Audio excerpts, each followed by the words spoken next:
Jésus-Christ, je t'adore. Je te donne ma vie. Seigneur,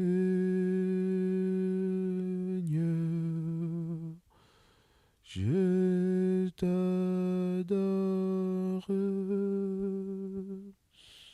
Jésus-Christ,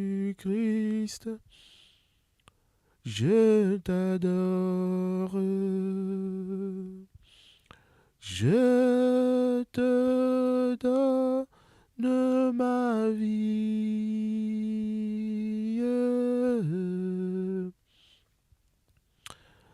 Oh, merci Seigneur pour ta grâce. Merci Seigneur Jésus encore pour ton amour. Merci pour ton sacrifice à la croix de Golgotha. Merci pour ton sang qui a coulé pour que l'humanité soit sauvée, pour nous sauver, nous laver de tout péché, de toute iniquité, de toute souillure. Merci pour la vie éternelle que tu nous as donnée, la vie de Dieu que tu nous as donnée. Merci pour ton Saint-Esprit, Seigneur Jésus. Merci parce que aujourd'hui nous pouvons dire que nous sommes enfants de Dieu par ton intermédiaire, par le sacrifice que tu as fait, qui nous a réconciliés, toi qui nous as réconciliés avec Dieu le Père, créateur de toutes choses. Oui, toi qui nous as réconciliés avec le royaume de Dieu. Seigneur, cet après-midi encore, nous te remercions pour ta sainte et glorieuse présence. Nous te remercions pour ce moment que tu permets que nous puissions avoir dans ta présence. Merci Seigneur pour mon frère. Merci Seigneur pour toutes les personnes, Seigneur, qui écoutent la parole que tu nous as laissée. Ta parole, Seigneur, qui nous fait beaucoup de bien. Merci Seigneur pour les réseaux sociaux que tu as mis à notre disposition pour propager, Seigneur, ton message. Merci, Seigneur, pour la puissance du Saint-Esprit qui est déployée au travers de ce message que tu nous donnes, Seigneur, au travers de ta parole. Merci, Saint-Esprit, pour ta sainte et glorieuse présence. C'est dans le nom de Jésus que nous avons prié et nous disons Amen, Amen et Amen. Bonjour à toutes et à tous. Je suis votre frère Maxime et j'espère que vous allez bien. Je reviens auprès de vous après un long moment de silence parce qu'il fallait que Dieu me donne une instruction afin de pouvoir vous apporter le message qu'il convient. Aujourd'hui, je viens partager avec vous la parole de Dieu. Nous allons passer un moment autour de l'évangile. Donc, c'est un moment autour de l'évangile que nous allons passer. Je vais commencer par la grâce de Dieu avec l'évangile de Matthieu et le Saint-Esprit nous conduira au fur et à mesure du temps de lecture que nous allons passer. Je prie pour que ce message, que cette parole vous fasse beaucoup de bien, que le Seigneur Jésus-Christ vous visite là où vous êtes et qu'il vous accorde ce que votre cœur désire. Oui, parce que vous décidez de faire de lui vos délices. La Bible déclare, fais de l'Éternel tes délices et il te donnera ce que ton cœur désire. Ma prière, c'est que au travers de ce moment d'échange de paroles, de partage de la parole de Dieu, je prie pour que le Seigneur vous fasse beaucoup de bien par la puissance de son Saint-Esprit, qu'il vous visite, qu'il vous délivre, qu'il vous libère, qu'il vous équipe, qu'il vous ouvre des portes. Parce que la Bible déclare qu'il est celui qui ouvre les portes qui étaient fermées et c'est celui qui ferme également les portes que le diable avait ouvertes dans vos vies, dans votre entourage, dans votre environnement. Et donc Jésus-Christ, il est celui qui a le mot du commencement, il est également celui qui a le mot final. Et alors, c'est par sa grâce que nous sommes là aujourd'hui, cet après-midi, pour partager la parole de Dieu avec vous. J'espère que vous allez bien là où vous êtes, que le Saint-Esprit vous fortifie. Vous n'êtes pas seul, Jésus-Christ est avec vous. Amen, amen et amen. Merci Seigneur encore pour ta parole. Aujourd'hui, nous allons passer un moment autour de l'évangile du Seigneur. Nous allons commencer par l'évangile de Matthieu. C'est Matthieu, l'évangéliste, l'un des 4 évangélistes qui nous ont laissé des messages qu'ils ont pu relater au travers de la vie qu'ils ont vécue avec le Seigneur. Donc aujourd'hui, nous allons commencer avec l'évangile de Matthieu. Je vais commencer au chapitre 1er à partir du verset 18 qui nous parle de la naissance de Jésus-Christ. Voici ce qui dit la parole de Dieu. La Bible nous dit ceci. Voici de quelle manière arriva la naissance de Jésus-Christ. Marie, sa mère, ayant été fiancée à Joseph, se trouva enceinte par la vertu du Saint-Esprit. Avant qu'ils aient habité ensemble, Joseph, son époux, qui était un homme de bien et qui ne voulait pas la diffamer, se proposa de rompre secrètement avec elle. Comme il y pensait, voici un ange du Seigneur lui apparut en songe et dit à Joseph, « Joseph, fils de David, ne crains pas de prendre avec toi Marie ta femme, car l'enfant qu'elle a conçu vient du Saint-Esprit. Car l'enfant qu'elle a conçu vient du Saint-Esprit. Elle enfantera un fils et tu lui donneras le nom de Jésus. C'est lui qui sauvera son peuple de ses péchés. Et tu lui donneras le nom de Jésus. C'est lui qui sauvera son peuple de ses péchés. Et tu lui donneras le nom de Jésus. C'est lui qui sauvera son peuple de ses péchés. Tu lui donneras le nom de Jésus et c'est lui qui sauvera son peuple de ses péchés. Tout cela arriva afin que s'accomplisse ce que le Seigneur avait annoncé par le prophète. Voici la Vierge sera enceinte. Elle enfantera un fils et on lui donnera le nom d'Emmanuel. Ce qui signifie Dieu avec nous. Joseph, s'étant réveillé, fit ce que l'ange du Seigneur lui avait ordonné et il prit sa femme avec lui. Mais il ne la connut point jusqu'à ce qu'elle ait enfanté un fils auquel il donna le nom de Jésus. Amen, amen et amen. Voici la parole du Seigneur, la bonne nouvelle que l'ange nous apporte en nous disant « Un fils vous est donné, un enfant vous est donné, un enfant est né, un fils vous est donné, Jésus-Christ de Nazareth. » Jésus-Christ, voici ce qui est dit de lui dans ce passage de l'Évangile. Il est dit de lui que c'est le Fils de Dieu, c'est lui qui vient du Saint-Esprit. Il vient du Saint-Esprit, il descend du Saint-Esprit, il est né du Saint-Esprit.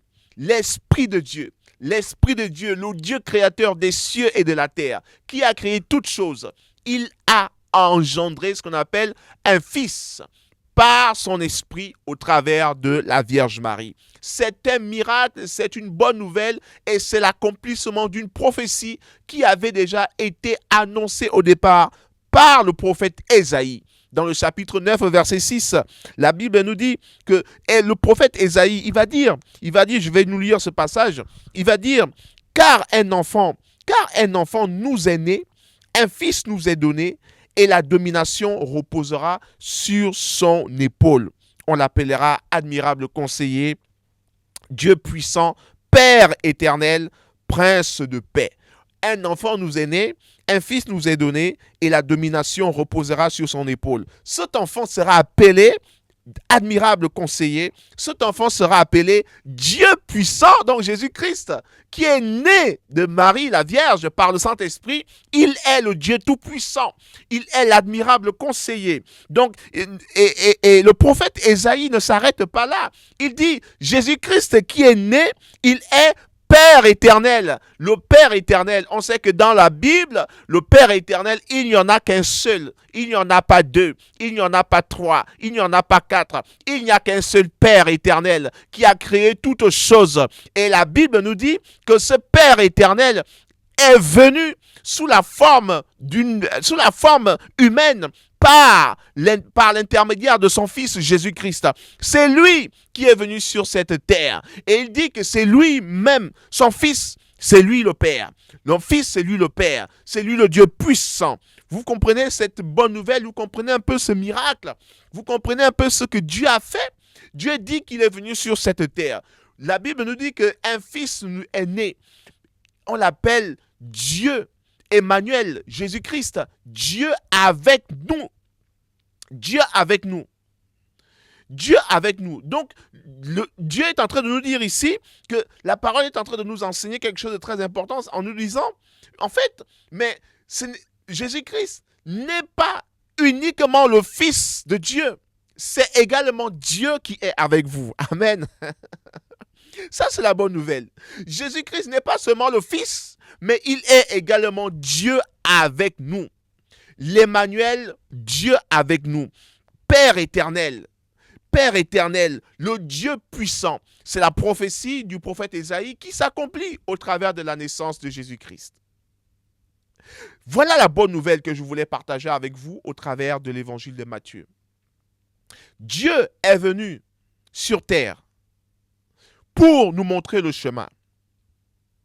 Par la naissance de Jésus-Christ, Dieu est venu sur terre pour nous montrer le chemin. Par la naissance de Jésus-Christ, Dieu est venu sur terre pour nous communiquer la vie éternelle. Par la naissance de Jésus-Christ, Dieu est venu sur terre pour nous donner le conseil dont on a besoin pour marcher sur la voie qui nous mène au royaume de Dieu. Il a dit, je te conseillerai, je t'instruirai et j'aurai le regard sur toi. Je te montrerai moi-même la voie que tu dois suivre. Donc Dieu est venu sur terre par la naissance de Jésus-Christ. Ça, c'est la bonne nouvelle que je voulais partager avec vous aujourd'hui. Pour vous dire que si vous croyez en Jésus-Christ, vous n'êtes pas qu'un simple chrétien. Vous avez cru en Dieu. Vous avez cru au Dieu créateur des cieux et de la terre, le Père éternel, le Dieu tout-puissant, l'admirable conseiller. Vous cherchez Dieu, il est venu vers vous. Aucun scientifique, aucun homme, aucune divinité n'était capable de nous dire où est le Dieu créateur des cieux et de la terre. Plusieurs nations ont commencé à adorer plusieurs divinités, tout en espérant rencontrer le Dieu tout-puissant. Mais en vain, malgré les efforts des hommes, ils n'ont pas pu atteindre leurs objectifs parce que l'homme ne sait pas exactement où se trouve Dieu. Mais Dieu lui-même est venu vers nous pour nous montrer le chemin. Il a dit, je suis le chemin, la vérité et la vie. Et l'évangile de Matthieu nous fait comprendre une chose très importante, c'est que la naissance de Jésus-Christ souligne un élément très important. Ça représente l'entrée de Dieu sur terre pour vivre parmi les hommes. La naissance de Jésus-Christ représente ici la manifestation charnelle dans la chair de Dieu qui a créé les cieux et la terre pour venir nous montrer le chemin de la vérité, le chemin de la vie, le chemin qui mène à son royaume. Si vous ne croyez pas encore en Jésus-Christ, je vous invite maintenant à ouvrir votre cœur et à laisser Jésus-Christ, le prince de paix, l'admirable conseiller, le Dieu puissant, le Père éternel, l'Emmanuel, Dieu avec nous, entrer dans votre cœur. Il ne s'agit pas ici de pratiquer une religion, Peut-être même que vous pratiquez une religion depuis longtemps. Vous prêchez même depuis longtemps, mais vous n'avez pas conscience que vous êtes en train de prêcher la parole de Dieu. Peut-être même que vous avez parlé de lui, mais vous n'avez pas eu conscience que c'est Dieu. Vous êtes en train de parler de Dieu, du Dieu tout-puissant, du Père éternel, de l'admirable conseiller, celui qui a créé les cieux et la terre. Peut-être au fond, au plus profond de vous subsiste un doute à cause de tous les débats qu'il y a autour. Vous ne croyez même pas que Jésus-Christ est Dieu. Mais par la naissance de Jésus-Christ, la prophétie du prophète Ésaïe confirme que Jésus-Christ, c'est Dieu qui est venu sur terre pour vivre avec toi et moi, pour nous montrer le chemin, pour nous conduire dans la vérité, afin que l'on soit sauvé. Une autre vérité qui est relatée dans ce passage, c'est que Dieu est venu sur terre pour nous sauver de l'emprise du péché. Dieu est venu sur terre pour nous délivrer du pouvoir du péché qui nous empêchait d'entrer dans le royaume de Dieu. Le péché, c'est quoi? Par définition, le péché, c'est le fait de désobéir à Dieu. C'est le fait de marcher sur une voie qui n'est pas celle de Dieu. C'est le fait de croire en un message qui n'est pas le message de Dieu. Donc vous comprenez que cela englobe plusieurs choses. Et Jésus-Christ, de par sa naissance, introduit l'entrée de Dieu, le Père éternel, sur cette terre, afin de nous montrer ce qu'il convient de faire, afin de nous montrer la voie à suivre, afin de nous montrer le chemin à prendre pour aller dans son royaume. Et Dieu nous dit que le chemin à prendre pour entrer dans son royaume, c'est Jésus-Christ. Voilà pourquoi Jésus-Christ a dit « Je suis le chemin, la vérité et la vie. Nul ne vient à moi qu'en passant par le Père. » C'est le message que j'avais à vous partager autour de l'évangile de Matthieu, chapitre 1er, à partir du verset 18 jusqu'au dernier verset, jusqu'au verset 25 de ce passage. Je vais prendre un moment de prière avec mon frère pour que Jésus-Christ se révèle à vous comme étant le Dieu puissant, comme étant le Père éternel, comme étant l'admirable conseiller, comme étant l'alpha et l'oméga, comme étant le chemin, la vérité et la vie. Élevons la voix et prions. Seigneur, merci. Merci Seigneur encore pour ta parole. Merci parce que tu es né, Père, pour venir sur cette terre vivre avec nous. Merci Seigneur. Oui, parce que tu es venu pour nous montrer le chemin. Tu es venu pour nous montrer le chemin. Tu es venu pour nous montrer, Seigneur, la vérité. Tu es venu pour nous délivrer du péché, Seigneur, qui nous retenait loin de toi. Le péché qui nous éloignait de ta gloire. Le péché qui nous éloignait de ton amour. Le péché qui nous éloignait de ta paix, de ta joie. Seigneur, merci parce que de par ta naissance, cela marque l'entrée, Seigneur, dans ce monde de Dieu, créateur des cieux et de la terre. Dieu entre dans ce monde pour vivre avec l'humanité, pour lui montrer le chemin, pour lui montrer la voie, pour le délivrer de l'emprise du péché, pour le délivrer de toute forme d'incrédulité, pour le délivrer de toute forme de malice, pour le délivrer du malheur, Seigneur, dans lequel il était, de la misère dans laquelle l'homme vivait. Merci, Seigneur, parce que par ta naissance, Seigneur Jésus, Dieu vient parmi nous, Seigneur, pour vivre avec nous, pour vivre au milieu de nous, pour vivre, Seigneur, lui, dans les mêmes souffrances que nous, pour nous montrer la voie à suivre, afin que l'on puisse, Seigneur, oui, être délivré, libéré, oui, Seigneur, de l'emprise du diable, Seigneur, qui est dans ce monde. Merci parce que par ta naissance, Seigneur Jésus, nous comprenons que notre libération, Seigneur, est déjà actée. Nous comprenons, Seigneur, que le monde est déjà vaincu. Nous comprenons, Seigneur, que nos vies sont déjà délivrées. Parce que tu as dit, voici l'agneau de Dieu qui ôte le péché du monde. Merci, Seigneur, parce que par ta naissance, tu es venu pour nous délivrer. Pour nous délivrer, nous qui sommes ton peuple, tu es venu pour nous délivrer du péché, pour nous délivrer du péché. Maintenant, nous prions au nom de Jésus. Seigneur, nous prions afin que cette parole, maintenant, délivre quelqu'un